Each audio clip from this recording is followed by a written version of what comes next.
একসময়ের রাজনৈতিক মিত্র এখন বিতর্কিত দূরত্বে থাকা দুটি দলের শীর্ষ নেতার গোপন বৈঠক। বিএনপি চেয়ারপারসন খালেদা জিয়ার সঙ্গে সাক্ষাৎ করেছেন জামায়াত আমির শফিকুর রহমান ও নায়েবে আমির আব্দুল্লাহ মোহাম্মদ তাহের।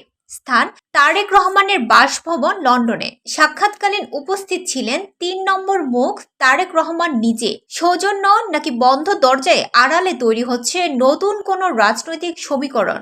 বিএনপির একাধিক সূত্র সাক্ষাৎ নিশ্চিত করলেও আলোচনার বিষয়বস্তু নিয়ে এখনো নীরবতা। জামায়াত আমির বলছেন, দীর্ঘদিন পর দেখা, খোঁজ খবর আর দোয়া বিনিময়। কিন্তু রাজনীতির ভাষায় কি সব কথাই এত সরল? এদিকে ফেসবুকের সাবেক প্রেস সচিব মারুফ কামাল খান ছুড়েছেন নতুন প্রশ্ন।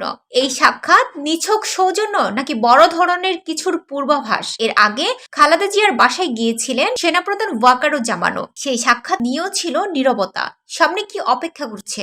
জামায়াত বিএনপি কি আবার এক ছাতার নিচে? রাজনৈতিক মাঠের উত্তাপ বাড়ছে, বাকিটা সময় বলবে।